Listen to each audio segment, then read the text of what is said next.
All right, I know we are about ready to break, so thank you so much for your patience. We just have another quick update and conversation before we let you go.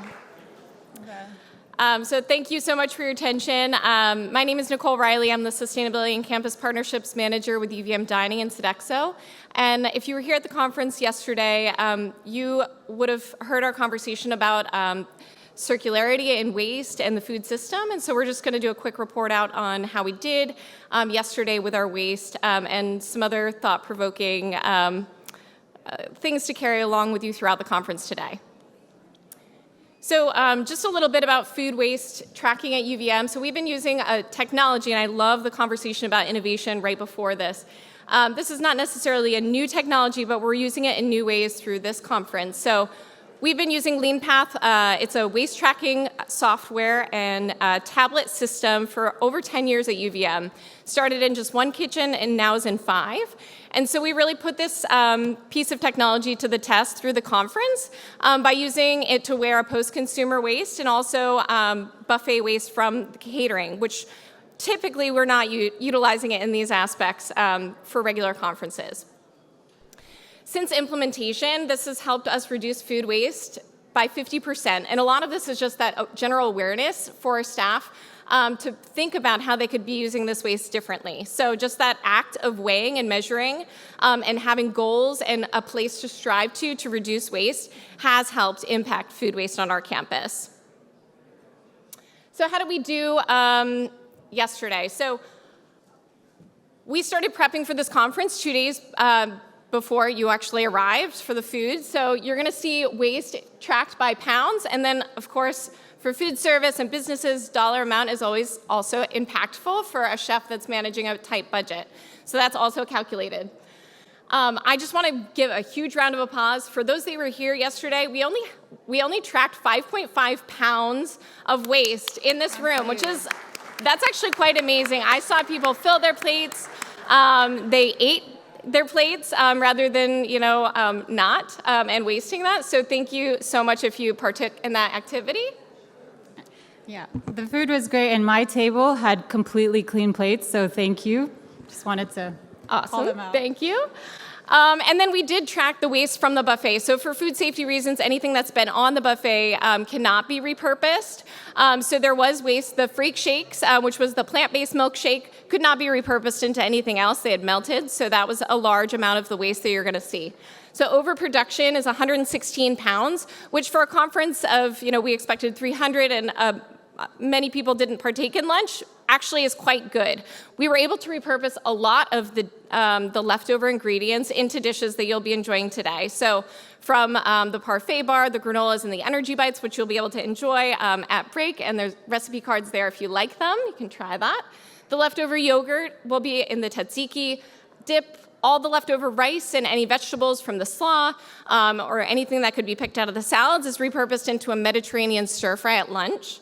And leftover greens are going to be on a salad for lunch today as well. So we got creative there and that was purposefully done through the menu design. And then our chefs are also freezing what they can. So beef is not on the menu for today. It's a plant-based luncheon. So beef is frozen. Strawberries that were left over from breakfast will be repurposed and put into things like smoothies or bakes.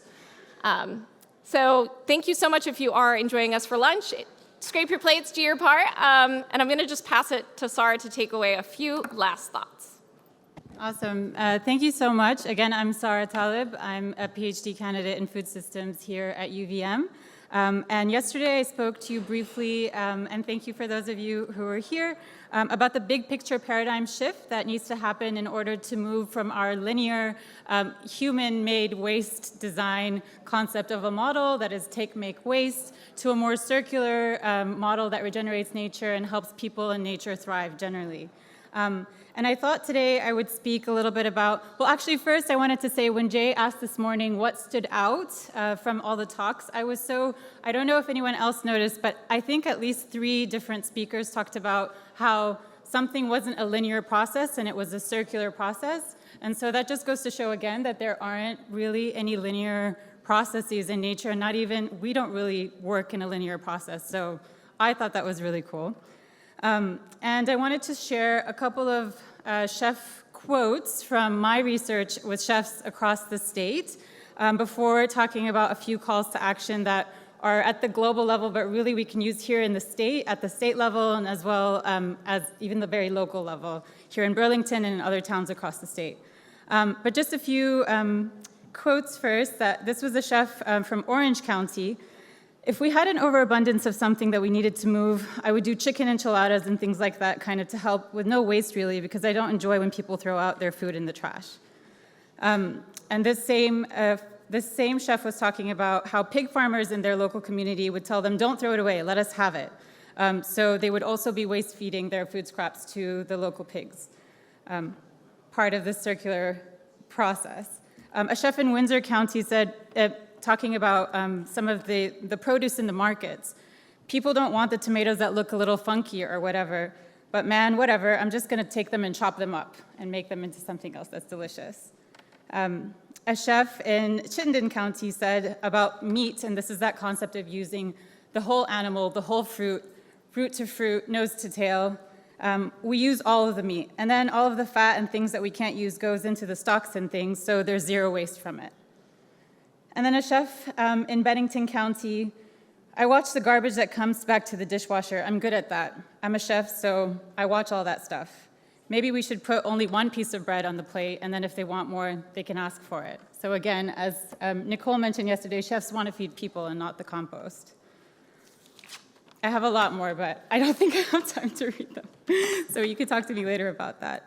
I think what's really important to think about in a transition to a circular economy for food is that in order for this to happen successfully, businesses, governments, and civil society must work together. So it's really a like communal effort. And so just some calls to action. We need to change what we grow towards our diet that's richer in fruits, vegetables, and more diverse proteins. We must change how we grow our food. So towards productive and regenerative practices, such as agroforestry. I know we have some colleagues from the Agroecology Institute here, and agroforestry, and permaculture. We must better understand where food is being wasted and lost, how much it's costing us so that we can create a better system to recycle and reuse. We need to incentivize and reward farmers so that they're more able to produce healthy and nutritious food while also being stewards of the land and environment.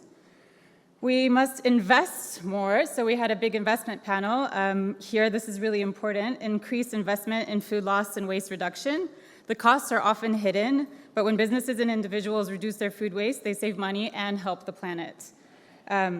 And then reframing wasted food, putting wasted food into productive uses that bring benefits to people and planet, for example, fertilizers, plastics, other textile feedstocks, and animal feed.